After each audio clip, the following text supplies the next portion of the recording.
Hello, bonjour à tous, je suis très heureux de vous retrouver pour une nouvelle vidéo. La dernière fois dans la section Incroyable Talent, nous avons parlé de plusieurs joueurs africains et c'est un peu parti en couille. Donc on va faire un peu différemment de la dernière fois et comme j'avais imaginé le concept à la base, on ne va parler que d'un seul joueur. Et comme il est un peu dans la merde en ce moment à Madrid et que j'apprécie beaucoup sa façon de jouer, on va parler de Gareth Bale. Bienvenue dans le Ballon d'Or, c'est parti.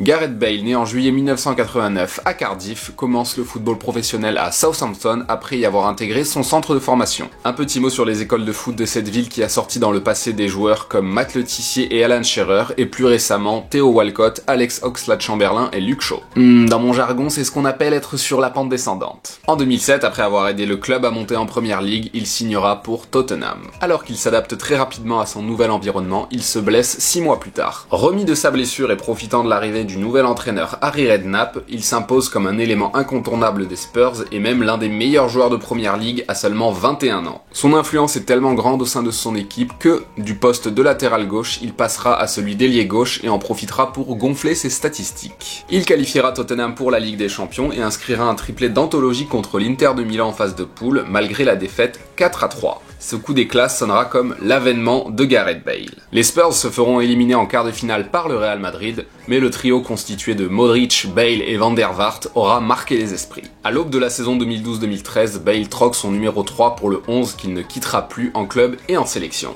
Il enchaîne les bonnes performances en Angleterre et en Europe, allant jusqu'à inscrire 21 buts en championnat, éliminer Lyon en 8ème de finale de Ligue Europa grâce à un somptueux coup franc et être élu pour la deuxième fois en 3 ans meilleur joueur de Première Ligue. Il sera alors suivi par les plus grands clubs européens, ce sera finalement le Real Madrid qui récoltera le bijou contre un montant avoisinant les 100 millions d'euros. Son arrivée à la Casablanca donna lieu à la naissance de la BBC, Bale, Benzema, Cristiano. Il réalisa une première année dantesque, notamment lorsqu'en finale de Coupe du Roi il dépose Marc Bartra sur un 100 mètres pour aller inscrire son but, et quand il donna l'avantage au Real Madrid en finale de Ligue des Champions face à l'Atlético. Et à partir de là, la carrière de Gareth Bale au Real Madrid prit une tournure en eau de boudin.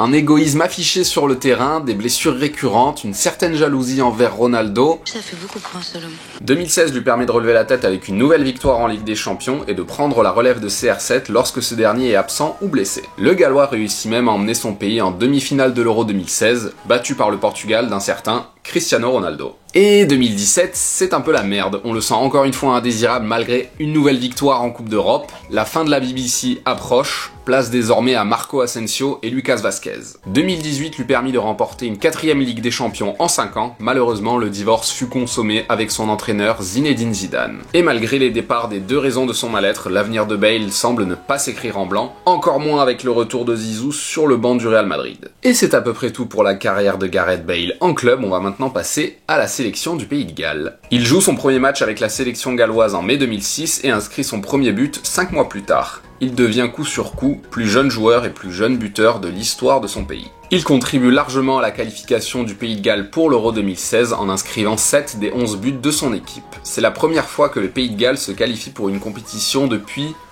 plus de 50 ans. Et alors qu'il inscrit un but à chaque match de poule de la compétition, son parcours finit stoppé par le Portugal de son coéquipier de club Cristiano Ronaldo, futur vainqueur du tournoi. Et pas grand chose de plus à raconter étant donné que le Pays de Galles ne s'est pas qualifié pour la Coupe du Monde 2018, on attend de voir pour l'Euro 2020. Et maintenant qu'on a terminé avec la sélection nationale, on va voir quelles conclusions on peut en tirer. Le profil de Gareth Bale est un peu particulier, rarement on aura vu un tel mélange de vitesse, de puissance et de technique depuis Cristiano Ronaldo. Malheureusement, les différentes blessures qu'il a subies, le fait qu'il évolue dans une équipe nationale de faible envergure et l'écrasante personnalité de CR7 dans le même club que lui auront quelque peu freiné sa carrière. Évidemment, si on ne doit retenir qu'une seule chose de Gareth Bale, ce sont les buts fantastiques qu'il est capable d'inscrire, comme contre l'Inter de Milan en Ligue des Champions, contre le Barça en Coupe du Roi où il renvoie Marc Bartra à ses chères études sur le sprint, ou bien évidemment l'an dernier en finale de Ligue des Champions contre Liverpool où il fit littéralement péter un câble à toute la planète foot.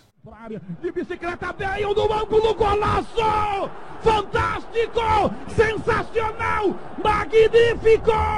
Golaço, aço, aço, aço, aço!